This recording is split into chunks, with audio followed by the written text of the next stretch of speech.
My brow arched in surprise. Really?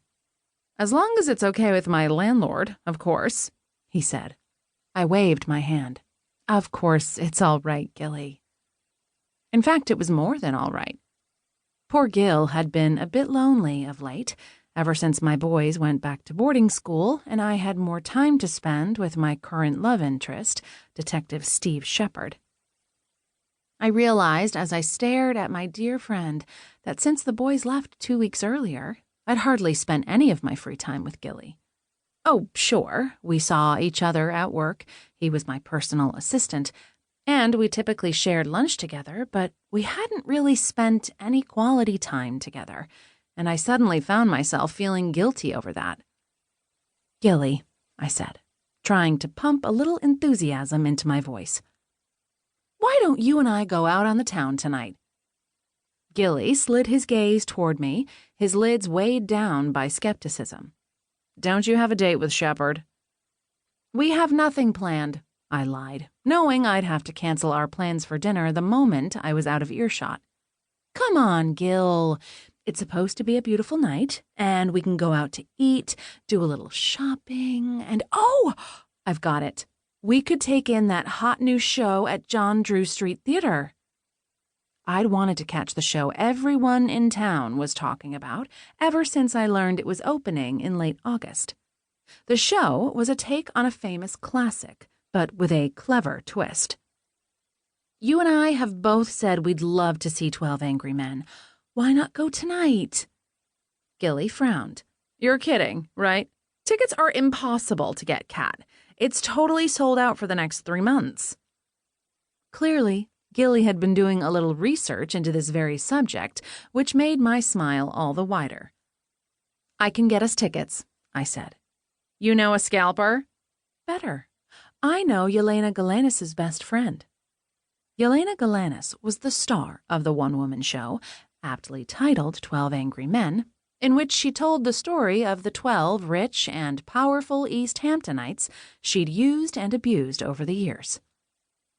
Word on the street suggested it was a scintillating hoot. You do? Gilley said. Who? Sonny D'Angelo, I said, with a bounce to my brow.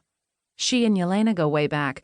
I think they were college roommates or in the same sorority. And Sonny has already mentioned that she can score us tickets anytime we want. Still, Gilley looked doubtful. With a sigh, he said, I don't know that I'm in the mood for it, Kat. I rubbed his arm. Oh, come on, Gil. It's been forever since the two of us were out on the town together. Besides, what else are you going to do, sit home and watch VH1? Gilley frowned, and I knew that was exactly what he'd planned on doing. Rue's doing a special on the Best of the Drag Racers, he said. Record it and watch it later, I suggested. He made a face, but I could tell his resolve was cracking. Where would we go to dinner? He asked. Well, the Beacon is still open for another 2 weeks, and we haven't been there in forever. What do you say to that?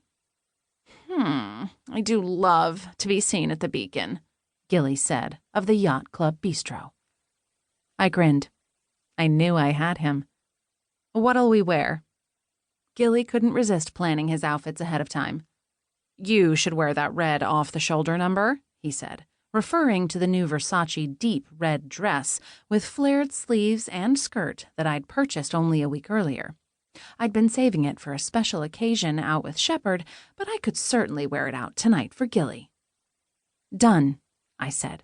And you, sir, what will you wear? A smile began to form on Gilley's lips. I think, he said, tapping his lips, that I've been looking for an opportunity to wear my new Ted Baker suit. The light gray plaid? Gilley nodded. I've got a gorgeous black silk shirt to wear with it. The contrasts are delicious. Then you must wear it, I said, watching as Gilley began to show some enthusiasm.